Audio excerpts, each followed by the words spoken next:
everybody, and welcome to Attendance Bias mini episode number 16, talking about Sand from December 8th, 1999, with Chris Casey. Yes, you heard right. We're trying something different this week on Attendance Bias. We're going to start to have guests come in for mini episodes, and instead of picking out a full show, they're going to pick out one specific jam that was important or meant something memorable to them.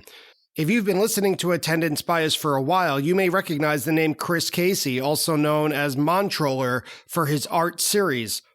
Months and months ago, when I was first thinking about the idea of Attendance Bias, I was discussing it with Chris, and I brought up the idea of mini episodes. I always originally intended to do them all by myself, but somewhere in the conversation it got lost, and Chris thought that I was asking him to be a guest for a mini episode. Immediately, he knew he wanted to talk about Sand from this show. After the explanation of the misunderstanding, I told Chris to hold the jam in his back pocket in case I ever want to have guests come on for mini episodes. Well, the time is now, so when I reached out to Chris, he was immediately ready and willing to talk about this version of Sand from December 8th, 1999, at the Cumberland County Civic Center in Portland, Maine. Enjoy. Chris, welcome as the first official guest for the first two-way mini episode of Attendance Bias. Great to have you back. Hey, thanks for having me, Brian. This is finally great. After 21 years of saying nothing about praise of this particular song, this is kind of like my religious moment of walking up to your door and asking you if I can share the joy of the 12/8/99 Sand with you. And someone, thankfully you, has finally invited me into their house. So you're going door to door asking to spread the gospel of Sand? That's exactly what I've been doing. See, I thought in this case I would be the God role in opening the door for you, but I guess now I'm just some schmuck you're interrupting on Sunday to hear the gospel. But for those of you at home listening, when I was first discussing the idea of Attendance Bias, and I thought of mini episodes every other week from full interviews, Chris was one of the people who I was going back and forth with, and he said that if I ever actually do mini episodes with guests, he would want to be first in line to talk about December 8th, 99, Sand from the Cumberland County Civic Center, CCCC, in Portland, Maine. And so I'm doing my best to make good on that request. So here we are to talk all about Sand from December 8th, 99 at the CCCC in Portland. For those of you listening also, whether you're a new listener to Attendance Bias or you weren't there at the very beginning, Chris was the guest on one of the first episodes where we spoke about November 28th, 97 at the Worcester Centrum. If anyone wants to hear more about Chris's background, whether as an artist, a Montroller, as a fan, or as a person, definitely feel free to go back and listen to that episode because it's about a full hour long. But for those who are new to Attendance Bias, since this is a miniature episode, we'll get to know Chris in a miniature fashion by doing a fish lightning round. Attendance Bias lightning round. So Chris, for the lightning round, I'm just going to give you a quick fill in the blank topic or category without thinking twice. Just give us your first answer. Are you ready? Gotcha. All right, lightning round. Chris, favorite fish song? I'm going to go with Reba because the jam never disappoints. Favorite venue? I'm going to go outdoor was probably Watkins Glen because you could roam the whole grounds and go right up to the stage. And I'll also take any indoor venue that's general admission. Summer tour, fall tour, or New Year's Eve? I'm going to go fall tour. I feel like stuff can happen on any night and you get a longer run of shows, but I mean, New Year's Eve is always great, but I'm going to go fall tour. Of course, growing up in New England, of course you're going to go fall tour. Yes. Indoor or outdoor? Indoor. Any song you're chasing? I've always wanted to have heard Tila, and I've not heard that yet. So I am also chasing Tila. So whenever we go to a show together, they'll have to play it. Yes. Favorite overall fish year? I'm going to go with 97. So that's it for the lightning round. Let's talk about this show, December 8th, 1999, not the full show, but just to get a general sense of where and when we were during this. So this show was played toward the very beginning of the 1999 December tour, which was 14 shows total. And the whole tour, you could almost sense it when listening to the audience recordings. It built up to Big Cypress. The overall tour was about 14 shows in something like 19 days, which helps explain how and why the band was so prepared for the festival for Big Cypress. And this show is number 6 of the 14 shows. And so how many shows on this tour did you see? I jumped on up in Portland and I went all the way through Providence. So that was a run of 6 shows. And in this show, Sand, the jam we're going to discuss today, was played as the second set opener. This was only the 8th time ever that Sand was played by Phish. I had only ever heard it from a Trey solo CD I had from 51099. That was just Trey, Russ Lawton, and Tony Marcalis, just a 3-piece. So when they broke into that right after set break, I knew it was familiar. I couldn't place it right away, but then I realized, oh, that's the song off the Trey CD. And a lot of other people around me were really trying to figure out what it was too. I had a similar experience in October of 99 when I saw a pair of shows at the Nassau Coliseum when they played a whole bunch of new Farmhouse era songs. Not Farmhouse, the song, but Meat Stick, Heavy Things, Get Back on the Train. And a lot of people were confused. Didn't know exactly what was being played.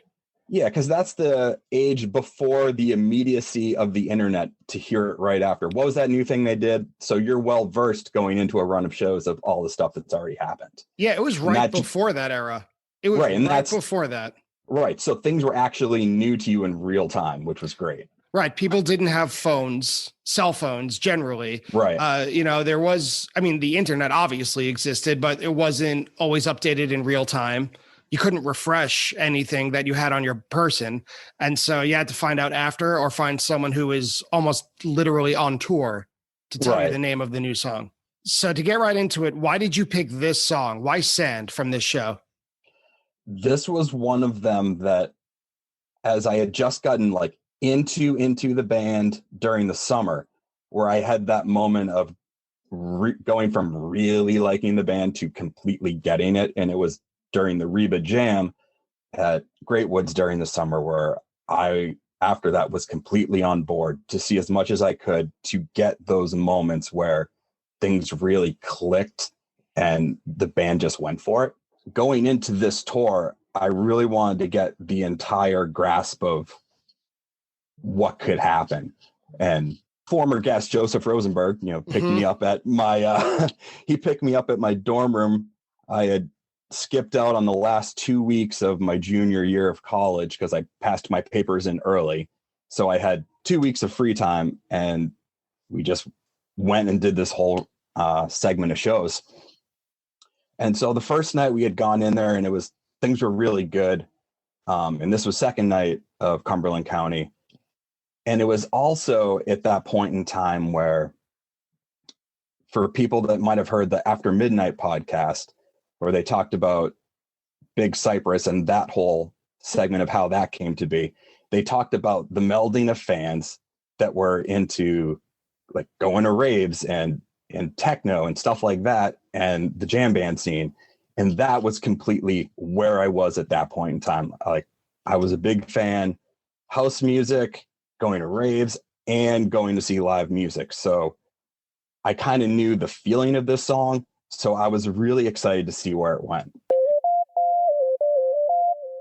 And so to start it up, Mike is extremely loud and forward on this track. And this is by design, but it's still fairly new for this song that Mike is really forward. He always starts it, of course, but they kind of keep that just bass and drums going for a lot longer than I think we would expect in 2020 or 2021. Right. And I think the mix on that particular one, because no one was getting into soundboards, or at least not for that show, it's very bass heavy. You get a lot of sound of the room. I remember the tape that I got initially from that show that maybe I had the great fortune of getting it a week and a half later. It was still bass heavy, but it had a lot crisper sound to the room. So this almost, from the Phish IN version, is a little bit muddier in a way, making it slightly harder to maybe want to get into listening to. But it's definitely not terrible. And audience recordings from 1999 and 2000, really good recordings are few and far between because the band was playing ever expanding venues, larger and larger.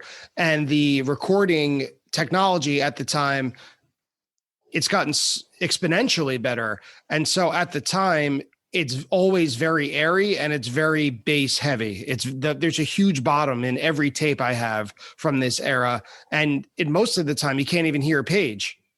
Right. He's real low in the mix. There's certain points where you can pull out what he's doing, but he's almost adding texture and ambience in a way that let's go back to it. Joe Rosenberg noting in his episode how really in 99 Fish, they were making that move towards ambience and texture and being patient with it. And this was a prime example. Yeah, that happens in this jam almost immediately. So the song itself, the portion of Sand that makes up the song with the lyrics and the typical rhythm is over about 4 minutes in, if not even a few seconds sooner. And the funk siren kicks in. I don't even know if by then it was still called the funk siren because it's serving a different purpose, even though it's kind of the same song, the same sound. But this is not funky. I wrote, this is not a real word, but it's drony. There's no rhythm guitar. It's so much more atmospheric right off the bat. Right.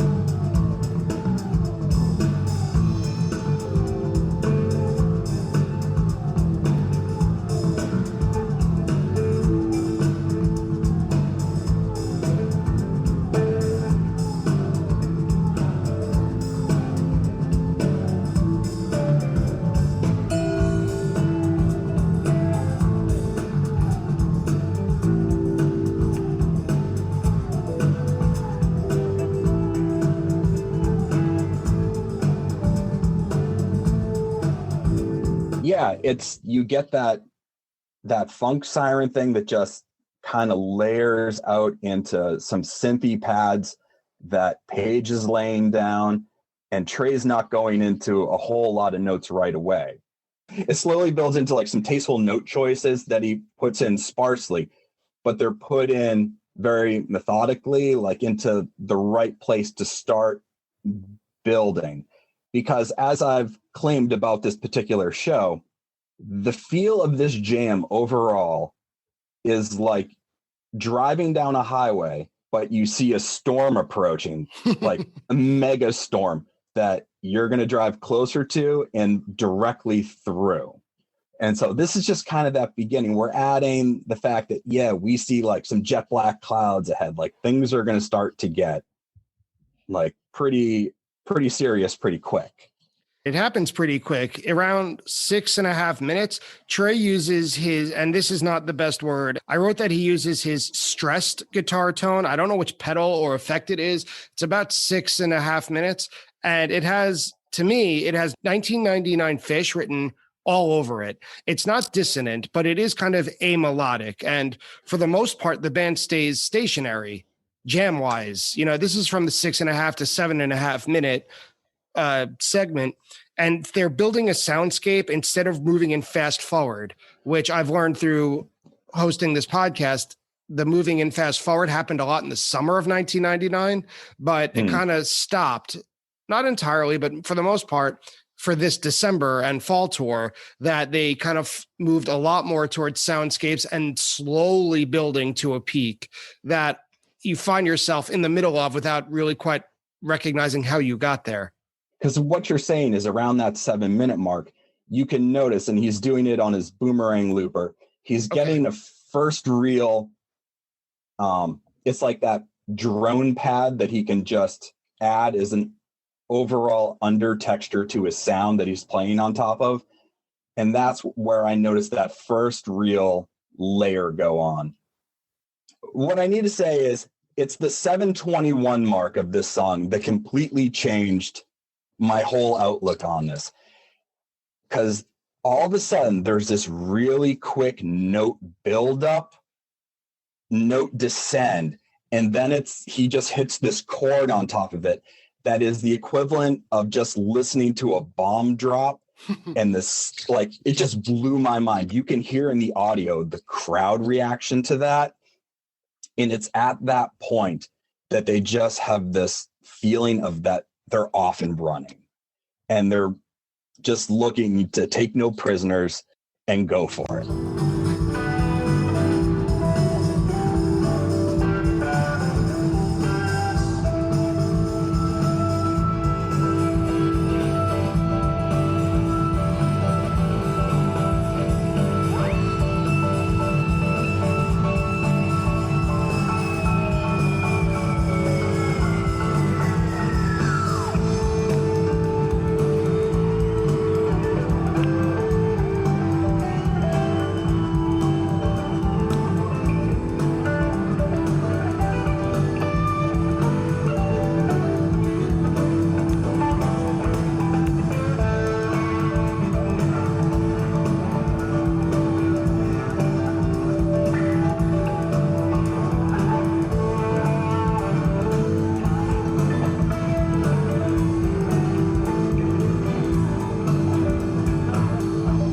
And it's notable how hesitant the band, and Trey in particular, seems to be to commit to a riff compared to even just a year earlier when they were still jamming with cool melodies and riffs and playing off one another, which is what we're used to with Phish. Trey begins to tease a riff around like 8.5 minutes, but he doesn't quite commit to it. And Mike and Fishman are just glued to this rhythm. And you have to really make a concerted effort, like we said earlier, to hear Page. But by now, there's already a huge difference in the layering and the atmosphere compared to the first few minutes of the song, around 8 minutes compared to, say, 4 minutes. I feel now, as a group, there's a much more concerted effort to make this more of a driving force. And you're right, there's nothing that's inherently melodic about this. We're getting into more of a really hard soundscape psychedelia thing, like thinking back to something like the 12/6/97 Tweezer Isabella. There's that section in there where he hits that like little 2-note back and forth thing, and the whole jam shifts direction and goes into this psychedelic mayhem. That's what the overall feel of this jam is to me, where we're getting just a lot of driving guitar licks that are as much about his tone as the feedback that's being derived out of those notes. I'm glad you brought up the 12/6/97 Isabella, Tweezer into Isabella, because there's a part in this jam a little bit before 10 minutes where Trey is really pushing upper limits, and it reminded me of Machine Gun from Band of Gypsies, where there's like these squealing and this squelching at the top.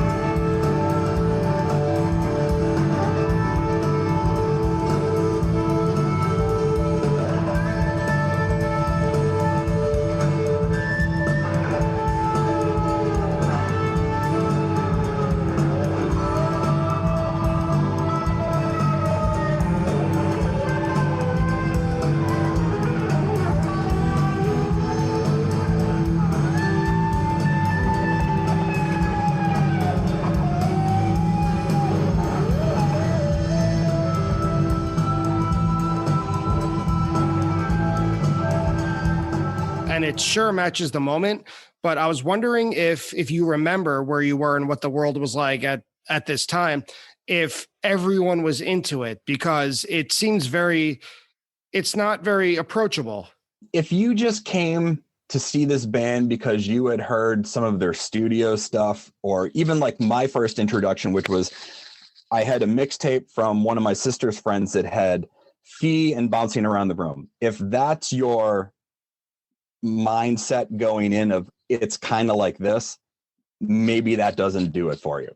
All I know is I'm watching this unfold. I'm up against the rail up on page side, like elevated up a little bit. And all I'm thinking is there's no way this can get more intense. Like my face is being melted off. And every time Trey came back around with a layer or the next lick, I'm like, it's happening. They're going there. It's getting even further out there.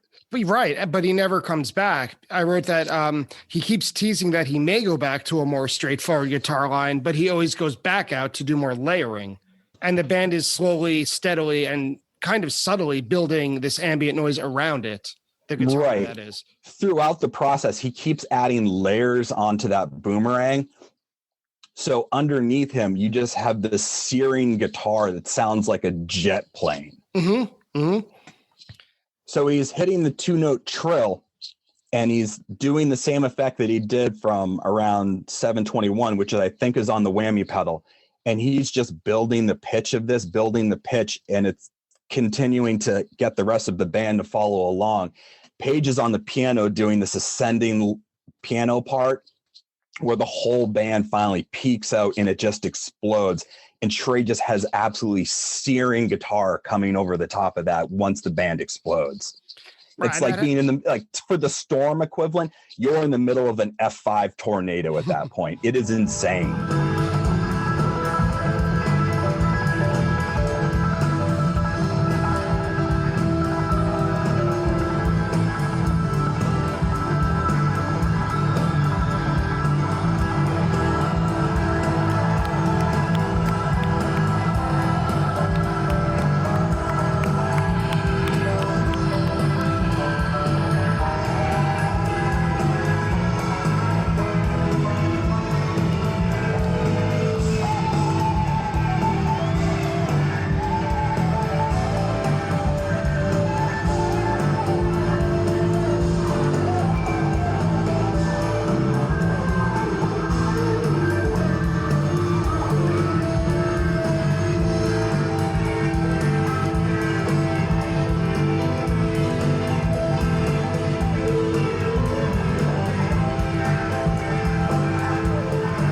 Yeah, and at 15 minutes, it increases. Fishman, I wrote that he increases in volume and his cymbals. He finally discovers the other parts of his drum set.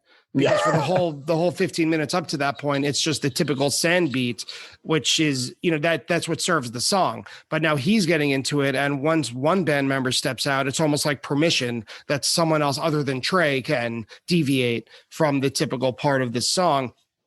And it's hard to imagine where they're going to go from here. There's only 3 minutes left in the recording we know now, right? In retrospect. And you compared it to an airplane engine a little bit earlier.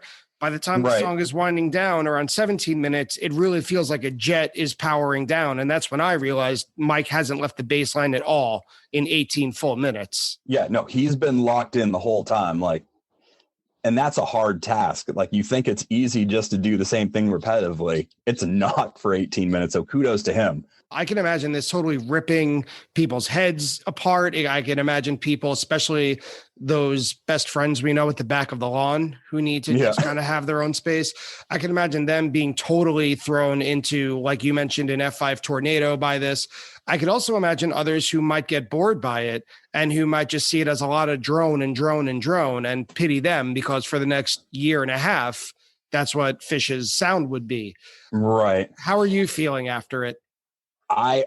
That was the most mind-bending thing I had ever seen them do. Like, I had listened to all the tapes before that, and you have things like that Tweezer Isabella, or even going back to like that Gin Real Me from 95.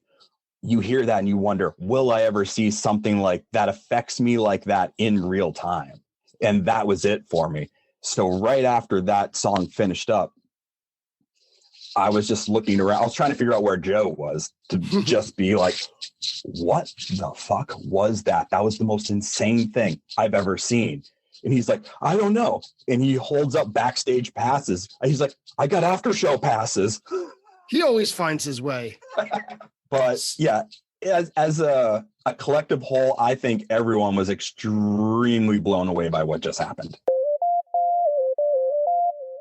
So, Chris, as a fish Jehovah's Witness, as a sad Jehovah's Witness knocking on people's doors, do you feel satisfied that you've sufficiently spread the word of Sand from December 8th, 99 at the CCCC in Portland?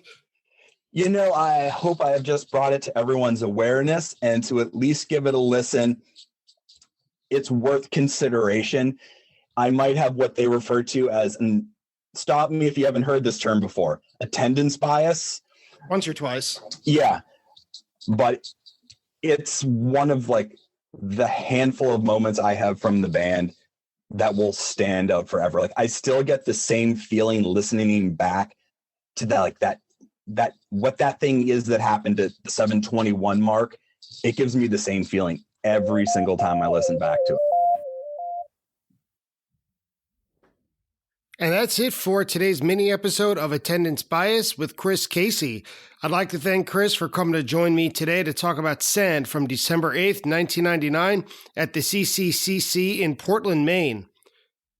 Next week, it is all in the family on Attendance Bias because my guests are father and son, Jeff and Ben Fortgang. Jeff and Ben chose to discuss the Fish Show from July 15th, 2016 at the Gorge, the legendary outdoor amphitheater in George, Washington, and I hope you join all three of us next week. So thanks again for joining us on Attendance Bias. I'd like to thank Chris again, Fish.net for providing all the information we ever need, and Fishin, Fish.in for such an incredible sounding recording of this track. If you enjoy Attendance Bias, please support the show by leaving a rating and a review of the show on your favorite podcast app of choice, or just tell one person about the podcast. Call them, text them, tell them, or whatever. Just spread the word however you can. Thank you again for listening, and I'll see you next week on Attendance Bias.